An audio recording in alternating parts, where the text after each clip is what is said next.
Hello, everyone. Thank you all for coming back to the Love and Betrayal channel. Today, I have a new and quite interesting story to share with you, waking up in someone else's life. The first thing I saw was white. White walls, white ceiling, white sheets. Sterile, still strange. I blinked slowly.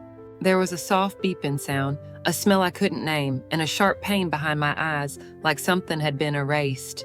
I tried to sit up, but a firm hand gently held me down. "You're okay," a voice said, male, warm, almost too calm. "You were in an accident. You've been unconscious for 2 weeks, but you're safe now." I opened my mouth to speak, but nothing came out. No words, no questions, just one terrifying realization. I didn't know who I was. He saw the panic in my eyes. "Your name is Aria," he said. "I'm Adrian, your fiancé." "Fiancé?" He held up a photo. Me, smiling, glowing, in a white dress. Next to him, hand on my waist. A picture-perfect couple. But I didn't recognize the girl in the photo, didn't recognize the man, didn't recognize me. Over the next few days, I learned my life, or at least the version everyone told me. Aria Williams, interior designer, engaged to Adrian Hale, CEO of Hale Tech, lived in a penthouse downtown, no living family, car accident, severe memory trauma. Adrian stayed with me every day. He brought flowers, read me poetry, told me stories about our vacations, our inside jokes, our favorite songs. And I believed him, because what choice did I have? He was kind and gentle, loyal. He never pushed, never rushed. But something about it all felt too perfect, like a script, too smooth, too clean. One night I asked him, "Did we ever fight?" He smiled. "Every couple fights, but nothing serious. We always found our way back to each other." Another night I asked, "Where's my family?" His face changed for a second, just 1 second. Then he said, "They passed away years ago. You didn't like to talk about it." Convenient, too convenient. Weeks passed. I moved in with him. Our place was luxurious, floor-to-ceiling windows, minimalist decor, one guest room, and one drawer in the bedroom that was always locked. I asked about it once. He said, "Old work documents, boring stuff," then changed the subject. I spent my days going through old photos, trying to remember, trying to feel something, but I was like a mirror reflecting a life I couldn't touch. Until one day I found something. A notebook, hidden behind a bookshelf, old, worn, with my name written inside. But the handwriting wasn't mine, at least not the one I had now. The entries were strange. He says he loves me, but I see how he looks at her. I heard them last night, laughing, whispering. My name never came up. If I disappear, no one will care. They already replaced me. My blood ran cold. Who wrote this? Sir? Before the accident? Or someone else who looked like me? I confronted Adrian, held the notebook in my hand. He stared at it, and for the first time, he didn't smile. "Where did you find that?" His voice was calm, too calm. "In your bookshelf, it has my name, but I don't remember writing it." He took a deep breath. "I didn't want you to find that. It was from before when you were struggling." "Struggling with what?" I asked. He didn't answer. Instead, he said, "You don't need to go back there. You're better now, happier." But something inside me screamed, "No, I'm not better. I'm just different, and I don't know who I used to be." That night, I waited until he fell asleep. Then I took the spare key from under the planter and opened the locked drawer. Inside, a small box of letters, all addressed to me, all from someone named Elle. But I wasn't Elle, I was Aria. Wasn't I? The final letter read, "If you ever wake up and feel like something's wrong, it's because you were never meant to be her. You were always me." I dropped the letter, backed away, heart racing. The girl who took my place was me. The name echo I forgot to remember. I couldn't sleep that night. The letter kept replaying in my mind. You were never meant to be her. You were always me. What did that mean? Who was Elle, and why did her words feel like echoes in my own chest? By morning, I had made up my mind. I had to know the truth, even if it broke me. When Adrian left for a meeting, I searched every inch of the apartment, behind the closet, under floorboards, inside locked boxes. And finally, in the back of a dusty filing cabinet, I found a USB drive. No label, no password, just a single file. L.MP4. My hands trembled as I clicked play. And there she was. Me, but different. Hair longer, eyes sharper, voice mine, but not. Confident, free, real. "Hi," she said to the camera. "If you're watching this, I didn't make it." I froze. I knew Adrian was lying. I knew he was trying to erase me, but what I didn't expect was that he'd actually succeed. She leaned closer to the screen. I don't know what he did to me. Drugs, therapy, some kind of manipulation. A pause, a breath.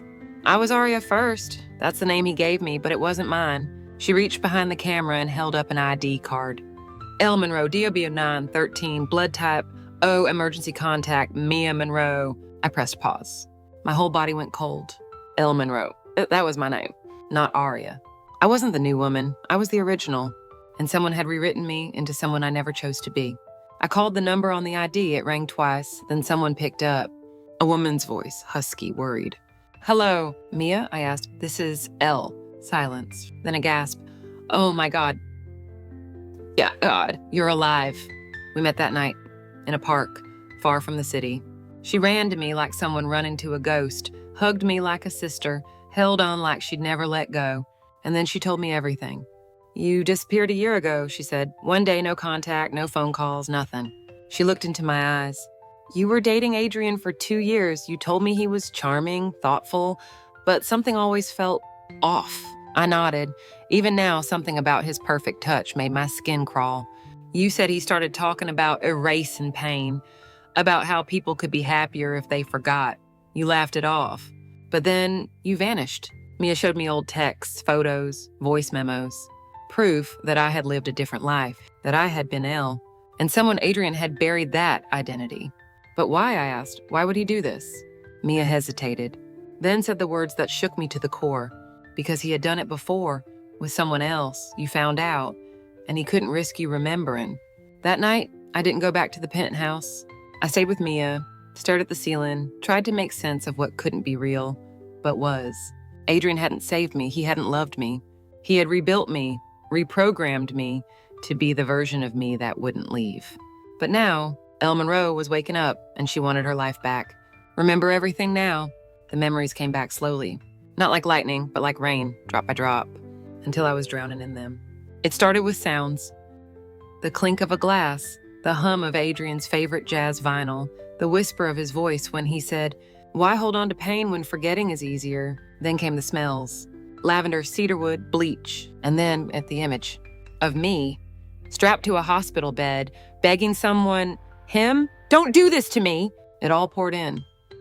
The fights, the jealousy, the way Adrian always wanted to control how I dressed, how I spoke, who I talked to.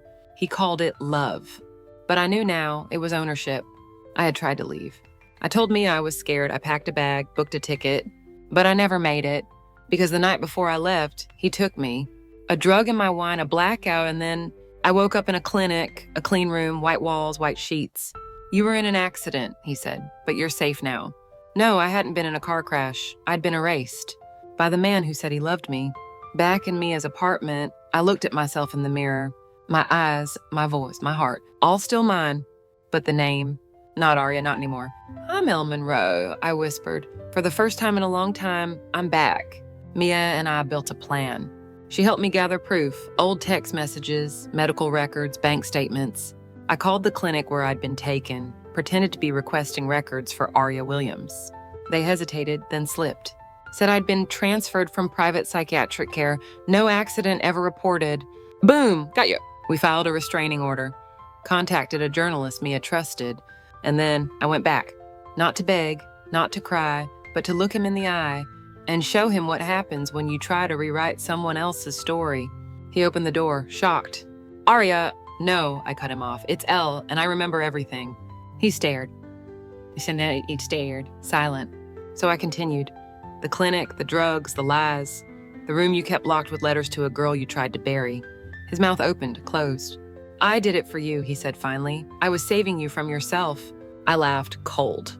"You weren't saving me, you were silencing me, but you forgot one thing." I stepped closer. "You erased the wrong woman because now I know who I am." He reached for me, but I stepped back. "There's a reporter waiting outside. Police are on their way, and your face, it's about to be on every screen in the country." His hands fell to his sides, his eyes hollow. "You'll destroy me," he whispered. I looked him dead in the eye. "No, you did that the moment you tried to destroy me."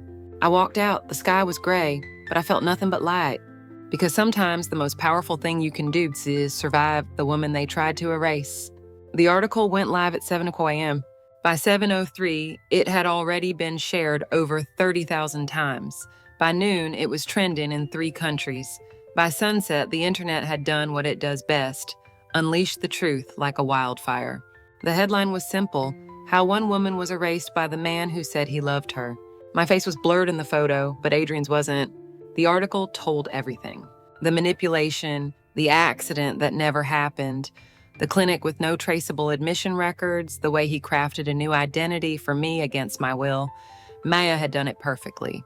The world now saw him, not as the charming billionaire CEO, but as the man who turned love into a science of control. I stayed hidden for a few days. My phone never stopped ringing. Offers from morning shows, podcasts, publishers. People wanted to hear my voice. But I wasn't ready, not yet. Because part of me still didn't trust my own reflection, still paused when I looked in the mirror, expecting to see Arya, not Elle. Then the message came. Women, dozens, hundreds. Some had dated Adrian, others had worked for him. Some had never met him but recognized the same patterns in their own lives. I thought I was crazy. I thought no one would believe me. Thank you for saying what I couldn't. That was when it hit me. This wasn't just my story. This was a story for every woman who had been told she was too emotional, too dramatic, or simply misremembering. I finally agreed to one interview. Not a glossy news show, not a gossip channel, but a survivor-focused podcast. I sat in a small, cozy studio, headphones on, mic in front of me, voice shaken, and said, I was Ella Monroe, then I was Aria Williams. But today, I'm someone who refused to disappear. The episode went viral in hours. Not because I was dramatic, not because I named names, but because I told the truth. And in doing so, I gave permission for others to speak too. But not everyone was happy. Adrian's legal team sent threats, defamation, breach of privacy. They tried to paint me as unstable, delusional, and seeking attention. But we had the receipts, and this time I wasn't alone. The clinic that took me in shut down.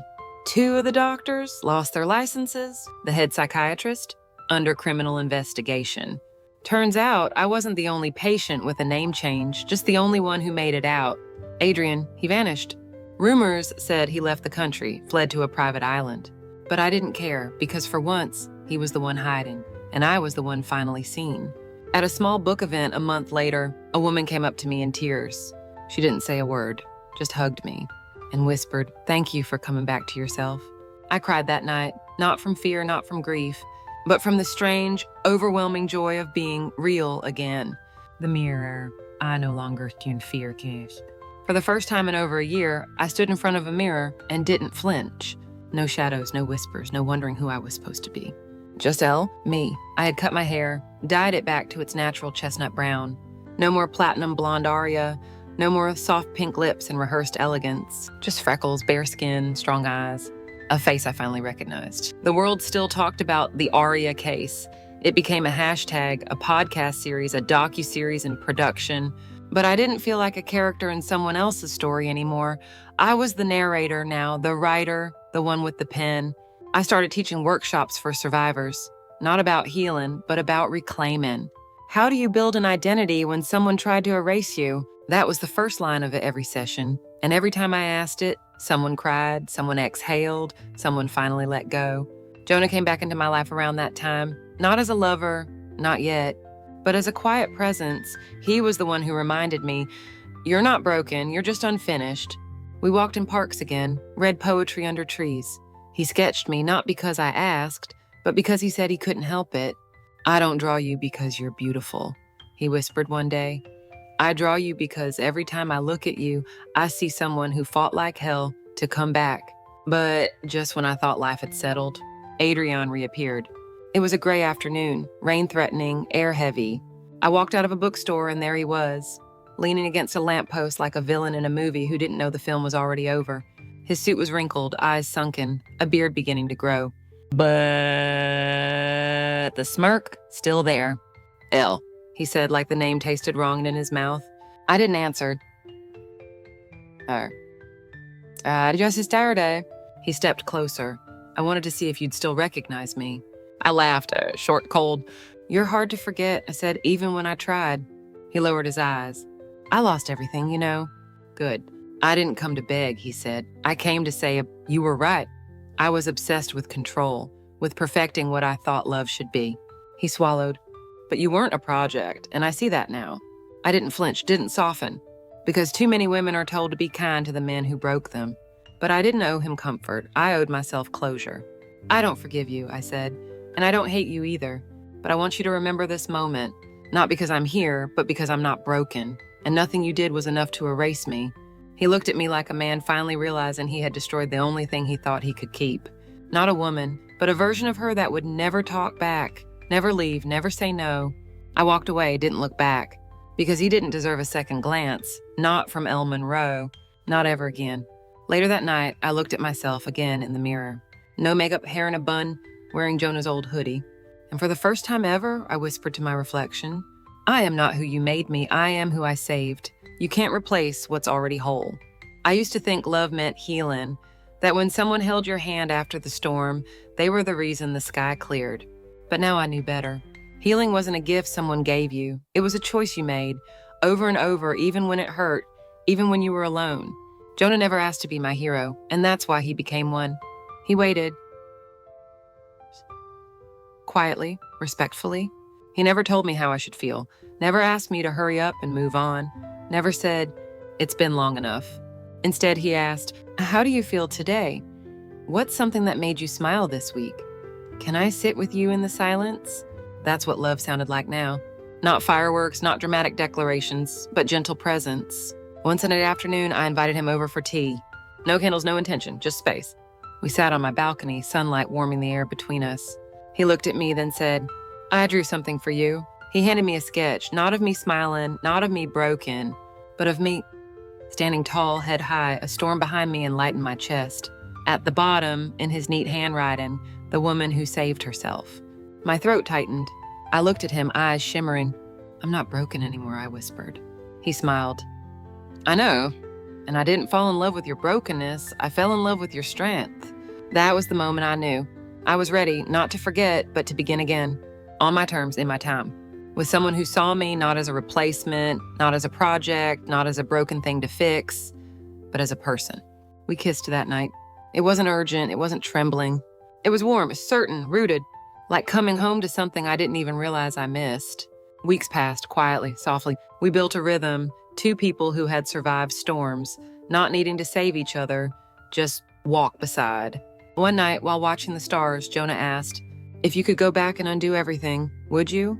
I thought for a long time, then answered, no, because if none of it happened, I'd still be her, the girl who thought she needed to be perfect to be loved, who thought silence was safer than truth, who didn't know her worth.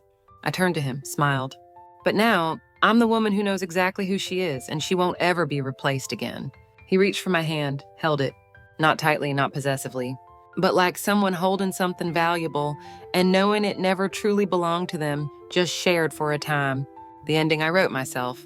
My name is El Monroe, and for a long time I forgot that.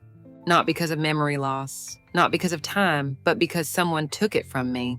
Took my name, my voice, my identity, and tried to replace it with something he could mold, control, keep. But here's what he didn't know. You can't erase fire. You can only make it burn louder. I never thought I'd get here. To this place of peace, of freedom, of choosing what my mornings feel like.